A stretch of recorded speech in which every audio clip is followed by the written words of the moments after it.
I welcome you all to this channel.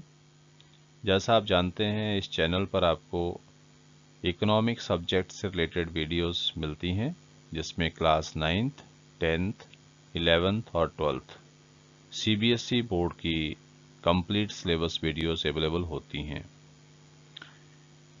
इन सभी videos को free of cost पढ़ने के लिए आपको ये चैनल सब्सक्राइब करना है, तो आप इसे सब्सक्राइब करें और साथ में बेल आइकन का जो बटन है उसे भी दबाएं, ताकि जो भी लेटेस्ट वीडियोस इस चैनल पर अपलोड होती है वो आप तक पहुंच सके।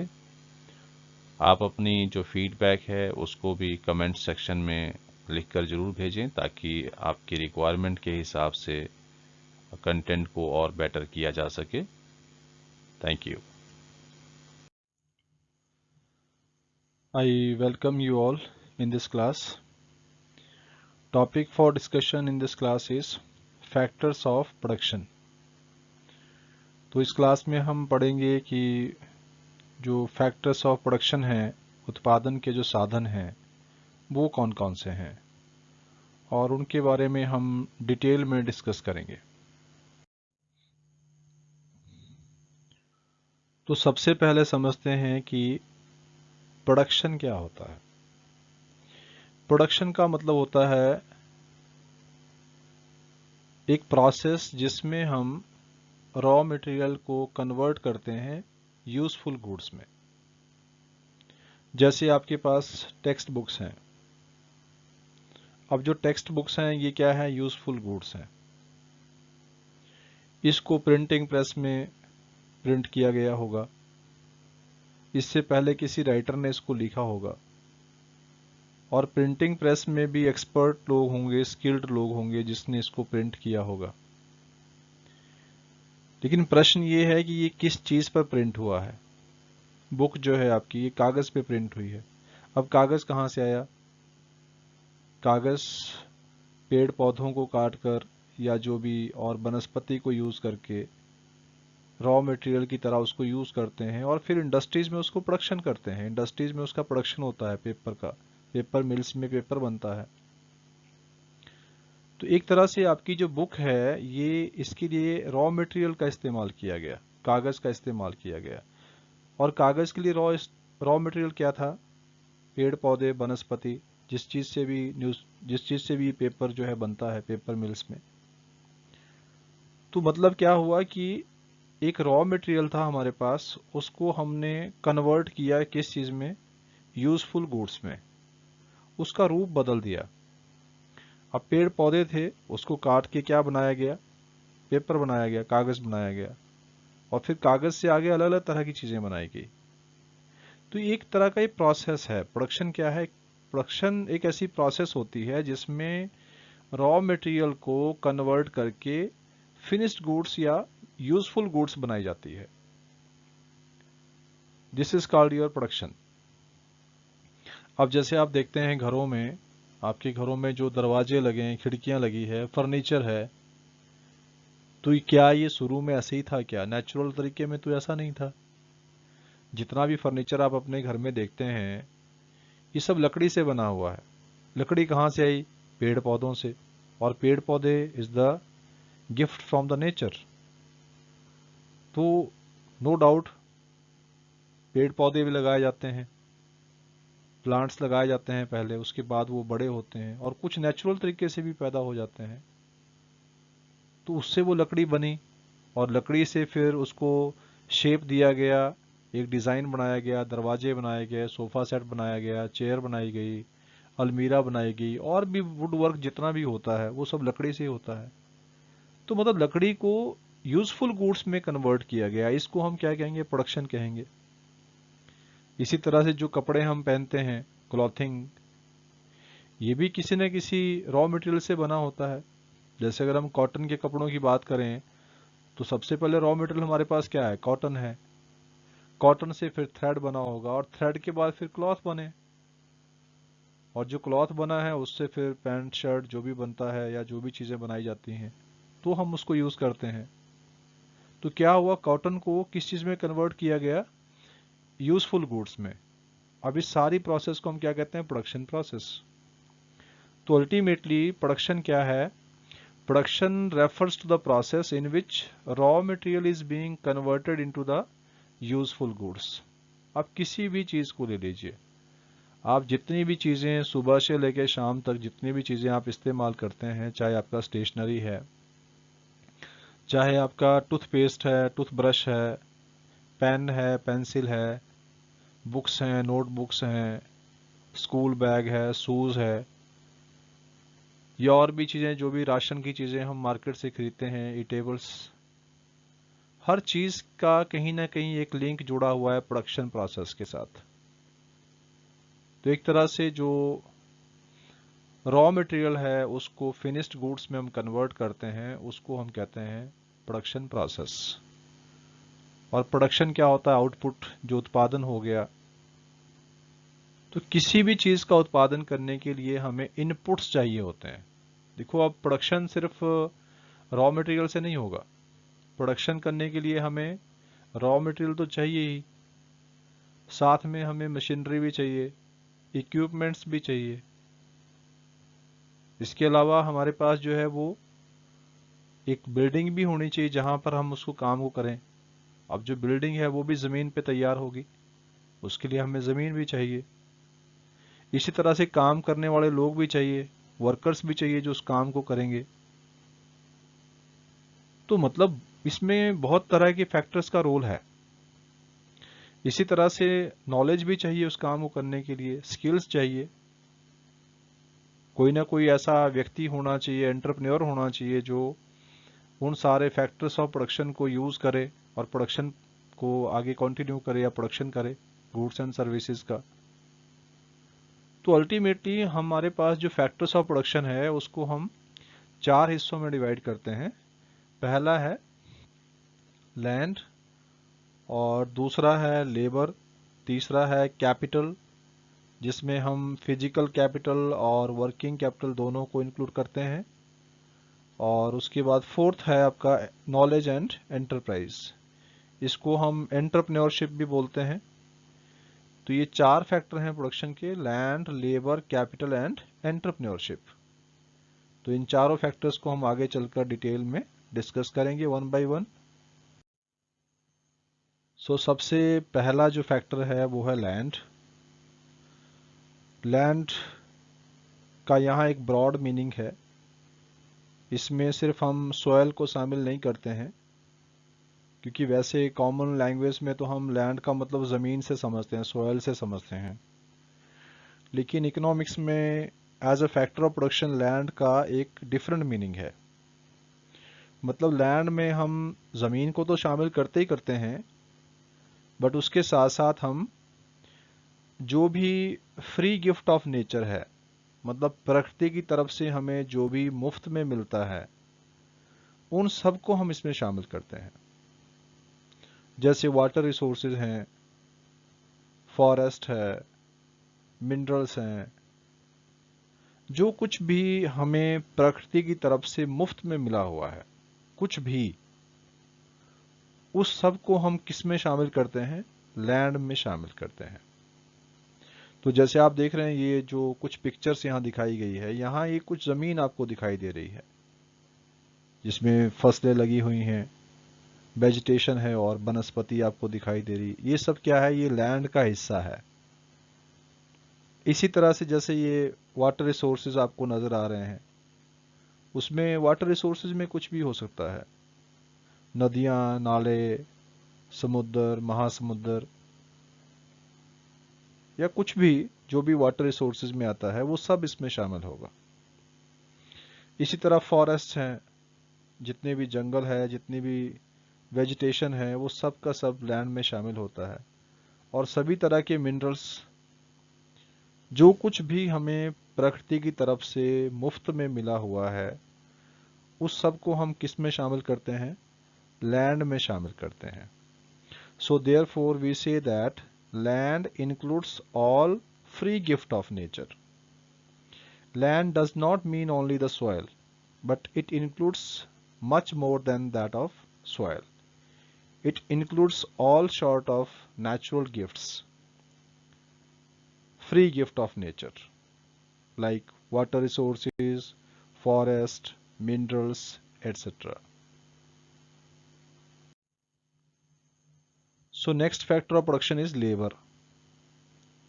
तो जब हम इस शब्द का इस्तेमाल करते हैं तो यू जस्ट इमेजिन, आप कल्पना कीजिए कि हमारा लेबर से क्या अर्थ होता है। लेबर का मतलब हमें लगता है कि शायद हम कुछ ऐसे वर्कर्स की बात कर रहे हैं जो अनस्किल्ड है और डेली बेसिस पे कोई ना कोई काम किसी दूसरे व्यक्ति के लिए करते हैं, उसको हम जनरली लेबर मान लेते हैं। लेकिन यहाँ labour as a factor of production जो है उसका एक मीनिंग जो है वाइडर है, एक काफ़ी विस्तृत मीनिंग है इसका, एक बड़ा अर्थ है इसका। तो लेबर में हम क्या शामिल करते हैं? Labour means human efforts. Labour का जो अर्थ यहाँ पर है वो क्या है? ह्यूमन एफर्ट्स हैं, मनुष्य के द्वारा किए गए प्रयत्न। कैसे प्रयत्न? Which includes physical as well as mental efforts. इन दो शब्दों को आप ध्यान से समझिए। फिजिकल एफर्ट्स का मतलब क्या होता है? ऐसे लोग जो फिजिकली काम करते हैं, अपने शरीर की सहायता से काम करते हैं। जैसे आप देख रहे हैं यहाँ ये जो पिक्चर दिखाई दे रही है, यहाँ पर कुछ लोग जो हैं ये कंस्ट्रक्शन के काम में शायद लगे हुए हैं और ये अपने शरीर पर जो है शरीर के साथ काम करते हैं। जैसे ये कोई सीमेंट ढो रहा है, कोई रेता बजरी ढो रहा है, तो कोई इसको उठा रहा है। मतलब कोई ना कोई ऐसा काम कर रहे हैं जिसमें उनका शारीरिक जो क्षमता है उसका इस्तेमाल हो रहा है। तो ये आपका एक तरह से अनस्किल्ड वर्कर्स हैं। तो ज़्यादातर जो लोग इसमें हैं वो क्या हैं? अनस्किल्ड हैं।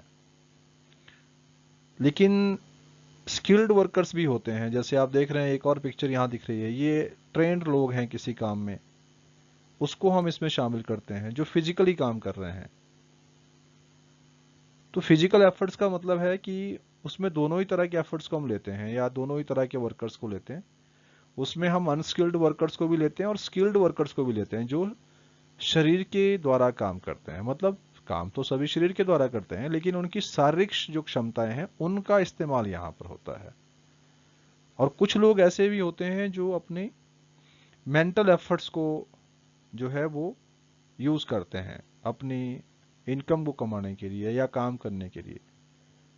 मेंटल एफर्ट्स का मतलब कि उनके पास स्किल्स होती हैं, वो अपने दिमाग का इस्तेमाल करते हैं। जैसे बहुत सारे लोग हैं सॉफ्टवेयर डेवलपमेंट में लगे हुए हैं, ये भी एक प्रोडक्शन है। अब जो सॉफ्टवेयर डेवलप कर रहा है या कोई और काम कर रहा है जहाँ पर उसके दिमाग का इस्तेमाल हो रहा है, या इंजीनियर है, अब इंजीनियर जो है उसका काम क्या है? उसका काम दिमाग का काम है, मेंटल एफर्ट्स लगाता है इंजीनियर। उसको अगर बिल्डिंग का एक प्रॉपर प्लान बनाना है, लेआउट बनाना है, या जो भी बिल्डिंग में जो मटेरियल यूज़ होना है किस रेशो में होना है, वहाँ पर उसका दिमाग चल रहा है। तो शरीर तो चल ही रहा है लेकिन यहाँ पर उसके जो एफर्ट्स हैं वो क्या हैं? वो मेंटल एफर्ट ज़्यादा हैं। तो उसमें इंजीनियर भी शामिल हो रहा है।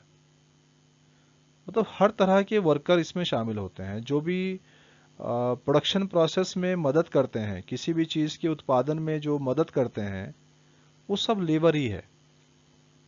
उसमें चाहे वो फिजिकल एफर्ट्स लगा रहे हैं या मेंटल एफर्ट लगा रहे हैं।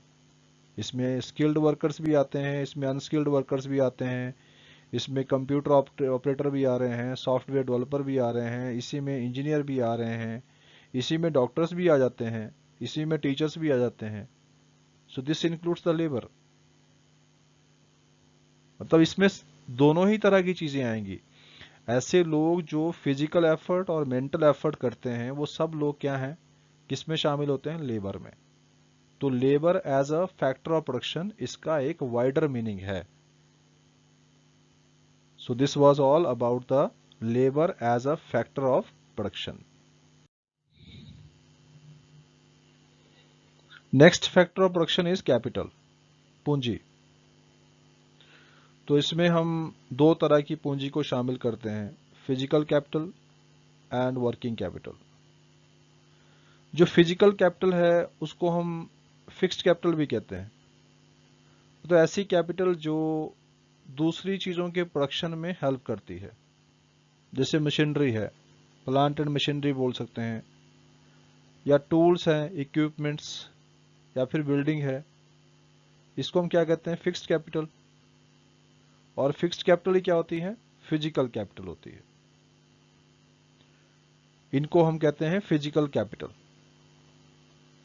तो देखिए जैसे बिल्डिंग है, अब बिल्डिंग में अगर कोई भी मशीनरी लगाई गई है या बिल्डिंग में हमने कोई फैक्ट्री खोल रखी है, तो उस बिल्डिंग की हमें ज़रूरत रहेगी लंबे समय तक, जब तक प्रोडक्शन प्रोसेस करना है, जब तक भी वो फैक्ट्री चलानी है, तो उस बिल्डिंग की हमें ज़रूरत पड़ेगी।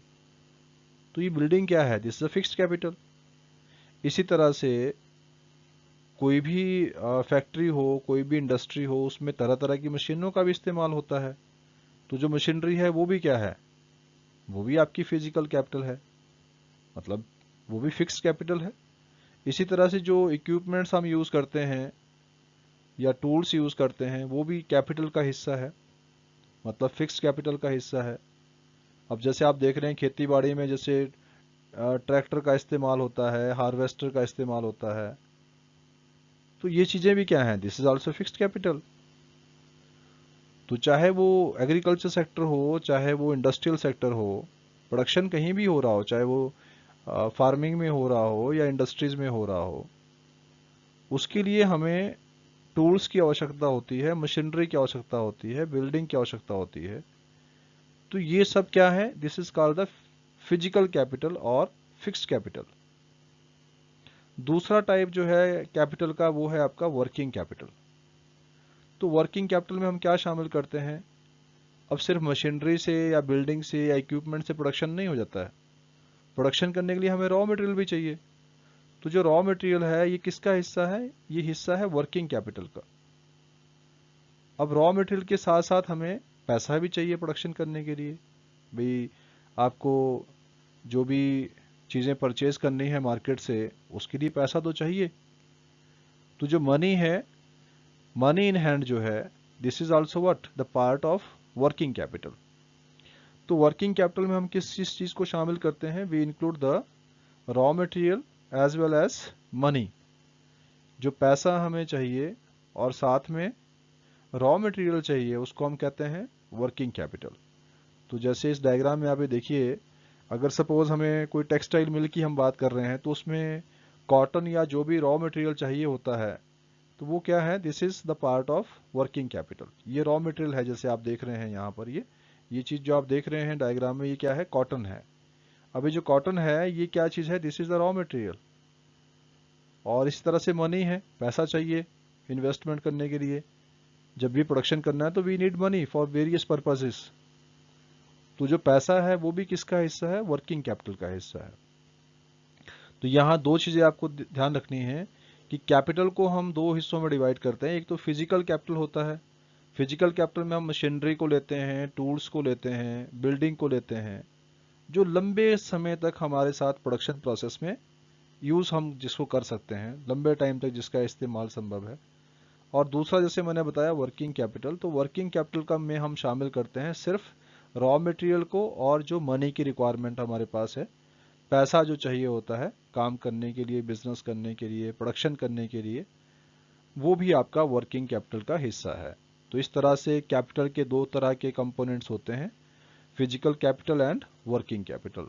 फिजिकल कैपिटल में आप मशीनरी, टूल्स, बिल्डिंग, इस तरह की फिक्स्ड एसेट्स को शामिल करते हैं, जबकि वर्किंग कैपिटल में raw material and money in hand, जो काम करने के लिए पैसा चाहिए, उसको हम इसमें शामिल करते हैं। सो this was all about the capital. Next is entrepreneurship.